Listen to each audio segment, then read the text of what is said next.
Hello students, welcome to the channel. Circle chapter का आज concept देखेंगे हम लोग, ठीक है। और यहाँ से आपको कोई ना कोई एमसीक्यू क्वेश्चन ज़रूर मिलेगा एग्ज़ाम में। तो देखिए, सबसे पहले बात ये करते हैं कि अगर किसी प्लेन में, ठीक है, किसी प्लेन में एक लाइन है और एक सर्कल है, तो इनका बिहेवियर किस तरीके का होने वाला है। भाई देखिए, एक हम सर्कल बनाते हैं, ठीक है, और एक लाइन बनाते हैं। तो क्या हुआ, या तो ये लाइन इस सर्कल को इंटरसेक्ट करेगी या फिर नहीं करेगी, ठीक है। दो तरीके हो सकते हैं। तो ये पहला जो केस है ये तो नॉन इंटरसेक्टिंग है, इसे क्या बोलते हैं, नॉन इंटरसेक्टिंग, ठीक है। दूसरा केस क्या है, इंटरसेक्ट करेगी। अब इंटरसेक्ट करने के हमारे पास दो तरीके हैं। दो तरीके कैसे हैं, एक तो देखिए इस तरीके से इंटरसेक्ट कर गई एक लाइन, ये लाइन है, ठीक है। इस लाइन का नाम दे देते हैं हम लोग पी क्यू, ये पी क्यू लाइन है। तो ये रही पी क्यू लाइन, और इस सर्कल को ये दो पॉइंट पर इंटरसेक्ट कर रही है। इस पॉइंट का नाम दे दिया है ए और बी, दो पॉइंट पर, ठीक है। तो यहाँ पर ये कैसा है, इसे कहेंगे इंटरसेक्टिंग।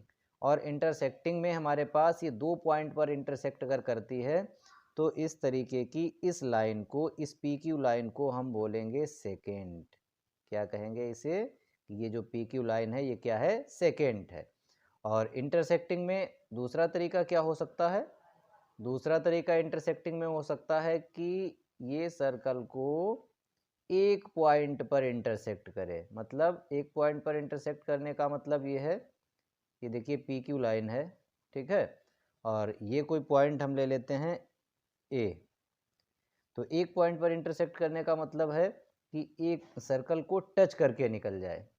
तो अब ये पी क्यू लाइन क्या है, इस केस में, इस थर्ड केस में ये पी क्यू क्या है, ये टेंजेंट है, ठीक है। पी क्यू क्या है, टेंजेंट है। तो यहाँ से आपको ये कॉन्सेप्ट समझ में आया होगा कि सेकेंड क्या होती है, टेंजेंट क्या होती है। देखिए इसमें, इस केस में क्या है, सर्कल को अगर कोई लाइन दो पॉइंट पर इंटरसेक्ट करती है तो इस लाइन को हम कहेंगे ये पी क्यू लाइन क्या है, ये सेकेंड है।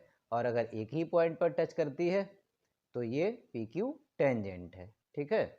और यहाँ पर देखिए इस सर्कल और लाइन में यहाँ पर दो पॉइंट कॉमन है, ए और बी कॉमन पॉइंट है। किसका, ए और बी सर्कल का भी पॉइंट है और लाइन का भी पॉइंट है। यहाँ पर सिर्फ सिंगल एक ही पॉइंट कॉमन है। अब जो है हम लोग ये देखेंगे कि जो पॉइंट ऑफ कांटेक्ट क्या होता है। देखिए पॉइंट ऑफ कांटेक्ट, तो इसमें अगर हमारे पास ये सर्कल है और ये टेंजेंट है, टेंजेंट, ठीक है, और ये इसका जो कॉमन पॉइंट है, ये पी पॉइंट कॉमन पॉइंट है, किसका, सर्कल का भी है और इस लाइन का भी है, ठीक है। तो ये अगर इसका नाम हमने दे दिया ए बी, इस बार इसका नाम दे देते हैं ए बी। तो ये ए पी भी क्या है, ए पी भी टेंजेंट है, ठीक है। तो पी जो जिस पॉइंट पर सर्कल को टच कर रही है ये लाइन, इस पॉइंट पी को हम कहेंगे, ये जो पी पॉइंट है इसे कहेंगे पॉइंट ऑफ कांटेक्ट। क्या कहेंगे इसे, पॉइंट ऑफ कांटेक्ट, ठीक है।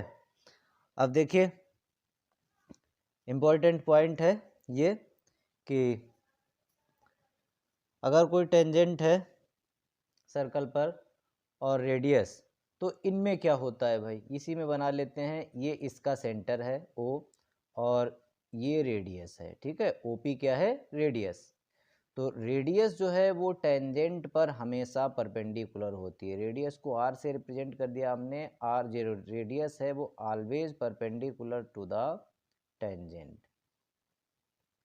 ये आपको ध्यान रखना है भाई। क्यों होती है परपेंडिकुलर, क्योंकि देखिए ये जो पॉइंट है, जो सेंटर है ओ, यहाँ से अगर हम इस ए पी बी लाइन पर हम कुछ पॉइंट ले लेते हैं। चलिए दूसरा बना लेते हैं। एक हमने ये सर्कल बनाया, ये इसका सेंटर है और ये हमारे पास टेंजेंट है। तो ए पी बी ये टेंजेंट है, ठीक है। इस ए पी बी लाइन पर हम कोई पॉइंट ले लेते हैं, यहाँ हमने ले लिया एम, और इस सेंटर को एम से मिलाएं अगर हम, तो ओ एम क्या है, ओ एम जो है ग्रेटर होगा रेडियस से, ठीक है। ऐसे ही कोई और पॉइंट हम ले लेते हैं, इधर कोई पॉइंट ले लें, यहाँ एन पॉइंट ये कहाँ है, इस लाइन पर पॉइंट है, तो ये ओ एन भी किससे, रेडियस से ज़्यादा हो गया भाई, क्योंकि ओ से यहाँ तक रेडियस है और ये डिस्टेंस ज़्यादा है, तो ओ एन जो है वो डिस्टेंस ज़्यादा हो गई। और यहाँ से इसे हम मिलाएं पी पॉइंट पर, तो ओ पी किसके बराबर है, ये रेडियस के बराबर है। तो यहाँ पर क्या है, यहाँ पर ओ एन भी ग्रेटर है ओ पी से, और अगर हम ओ एम की बात करें तो ये भी ग्रेटर है ओ पी से, और ये ओ पी जो है ये क्या है, रेडियस है।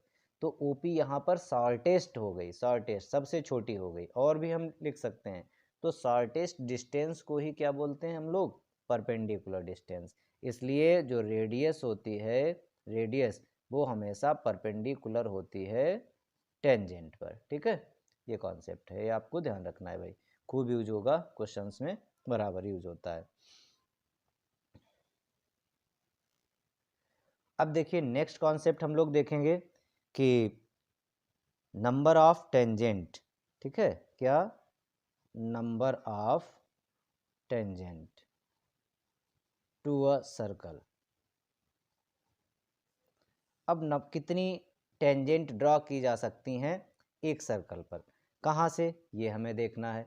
सबसे पहले तो अगर सर्कल है, फैला के देखिए सर्कल है, सर्कल पर ही अगर हम कोई पॉइंट ले लेते हैं, ये पी पॉइंट हमने कहाँ लिया है, सर्कल पर ही, इस पर सर्कल पर अगर कोई पॉइंट है तो उस पॉइंट से हम सिर्फ और सिर्फ एक टेंजेंट ड्रॉ कर सकते हैं। तो पहला हमारा केस क्या है, इस केस में ओनली वन टेंजेंट, ठीक है, ओनली वन टेंजेंट ड्रॉ कर सकते हैं, कब, अगर पॉइंट हमने सर्कल पे ही लिया है। तो सर्कल पर तो इनफाइनाइटली मैनी पॉइंट्स होते हैं, तो एक पॉइंट की हम बात कर रहे हैं, एक पॉइंट पर एक टेंजेंट ड्रॉ कर सकते हैं। अगर ये पूछा जाए क्वेश्चन आपसे कि सर्कल पर कितनी टेंजेंट ड्रॉ की जा सकती हैं, तो सर्कल पर तो इनफाइनाइटली मैनी टेंजेंट ड्रॉ कर सकते हैं। क्यों, क्योंकि भाई इनफाइनाइटली मैनी पॉइंट्स होते हैं। ठीक है, लेकिन एक पॉइंट पर कितनी टेंजेंट ड्रॉ कर सकते हैं, अगर पॉइंट सर्कल पर है तो एक ही टेंजेंट।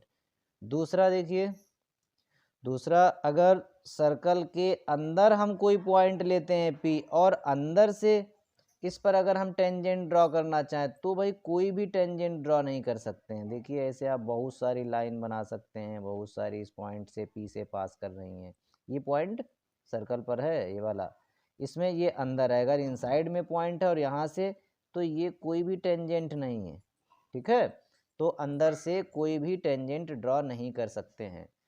अब थर्ड केस क्या है, थर्ड केस ये है, अगर पॉइंट हमारे पास सर्कल के बाहर है, एक्सटर्नल पॉइंट है पी, यहाँ से हम दो टेंजेंट ड्रॉ कर सकते हैं। कितनी, दो। देखिए इस तरीके से हमने ये पी ए और पी बी दो टेंजेंट ड्रॉ कर दिए हैं। क्लियर है, तो तीनों बातें आपको याद रहनी चाहिए। पहली क्या, कि अगर पॉइंट जो है सर्कल पर है तो उस पॉइंट के थ्रू हम एक टेंजेंट ड्रॉ कर सकते हैं। पॉइंट अगर इनसाइड द सर्कल है तो कोई टेंजेंट ड्रॉ नहीं कर सकते, नो टेंजेंट। और अगर पॉइंट एक्सटर्नल है, बाहर से किसी सर्कल पर, कितनी टेंजेंट्स, दो टेंजेंट ड्रॉ कर सकते हैं। क्लियर, ये कॉन्सेप्ट आपको ध्यान रखना। अब देखिए लेंथ ऑफ टेंजेंट क्या होती है, ये समझते हैं हम लोग। What is the length of tangent. तो देखिए भाई, एक सर्कल बनाते हैं और इस पर हम अगर एक्सटर्नल पॉइंट लेते हैं कोई भी, यहाँ से अभी हमने आपको बताया है कितनी टेंजेंट ड्रॉ कर सकते हैं, दो टेंजेंट ड्रॉ कर सकते हैं। तो जैसे ये P A and P B, P A and P B क्या है, दो टेंजेंट है। तो ये जो पी ए है, पी ए, इसको कहेंगे लेंथ ऑफ टेंजेंट। ठीक है, या हम कहें पी बी, एक्सटर्नल पॉइंट से पॉइंट ऑफ कांटेक्ट तक की जो डिस्टेंस है उसे क्या कहेंगे, लेंथ ऑफ टेंजेंट। अब देखिए ये जो लेंथ ऑफ टेंजेंट है किसी एक्सटर्नल पॉइंट से, तो ये दोनों इक्वल होती हैं। तो हमारे पास ये थ्योरम है, पिछली थ्योरम, एक थ्योरम पीछे बता चुके हैं आपको, उसमें ये थी जो आपको कॉन्सेप्ट बताया है कि radius is perpendicular to the tangent. तो ये थ्योरम है, ये आपसे प्रूव भी पूछा जा सकता है 2 नंबर में। अब दूसरी थ्योरम इसकी ये है कि ये जो लेंथ ऑफ टेंजेंट है फ्रॉम एक्सटर्नल पॉइंट्स, तो ये इक्वल होती हैं। तो हम कहेंगे the length of tangents drawn from an external point to a circle are equal. ठीक है, ये थ्योरम है कि जो लेंथ ऑफ टेंजेंट्स है, तो इसको देखिए, इसका प्रूफ भी पूछा जाता है 2 नंबर में, कई बार पूछा गया। तो कैसे प्रूफ करेंगे, इस तरीके से हमने ये पी एक्सटर्नल पॉइंट ले लिया, पी ए और पी बी 2 टेंजेंट हैं, ओ इसका सेंटर है, इसको आप मिला देंगे यहाँ से, ठीक है, इसे मिला देंगे, इसको भी ज्वाइन कर देते हैं ओ पी को। अब क्या करना है, ये पीछे अभी थ्योरम बताइए आपको कि रेडियस जो है वो टेंजेंट पर परपेंडिकुलर होती है, तो ये तो 90 डिग्री एंगल हो गया, ये भी रेडियस है, ये भी टेंजेंट है, तो ये 90 डिग्री एंगल हो गया।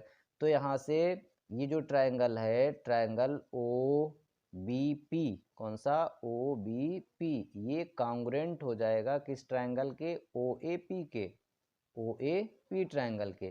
कैसे कॉन्ग्रुएंट हो जाएगा, किस रूल से, भाई देखिए, ये राइट एंगल है, इसमें भी राइट एंगल है, और इसके अपोजिट में होता है हाइपोटेन्यूज, तो दोनों में हाइपोटेन्यूज कॉमन है, तो राइट एंगल और राइट एंगल हाइपोटेन्यूज। और साइड कौन सी, ओ बी एंड ओ ए, ये दोनों क्या है, रेडियस हैं, तो इक्वल हैं।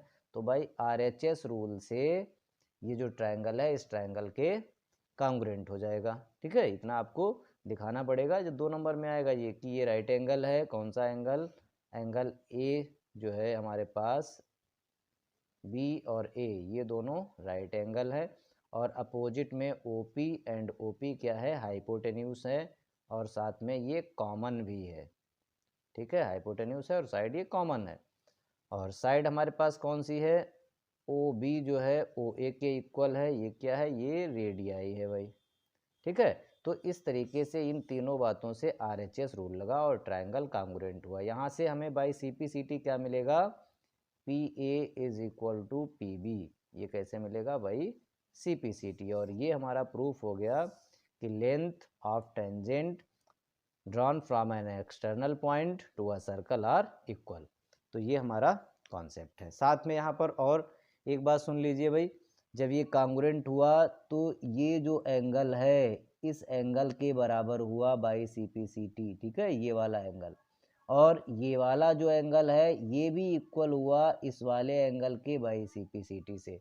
तो हम ये भी कह सकते हैं कि ये जो लाइन है सेंटर से और एक्सटर्नल पॉइंट को मिलाने वाली, ये जो दोनों के बीच का जो एंगल होता है, कौन सा एंगल, टेंजेंट, दोनों टेंजेंट के बीच का जो एंगल होता है, इसको ये लाइन बाइसेक्ट करती है, ठीक है, और इस एंगल को भी बाइसेक्ट करती है।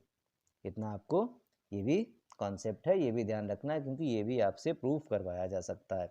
हम ये कह सकते हैं कि जो सेंटर है, centre lies on the bisector of the angle between two tangents, ठीक है।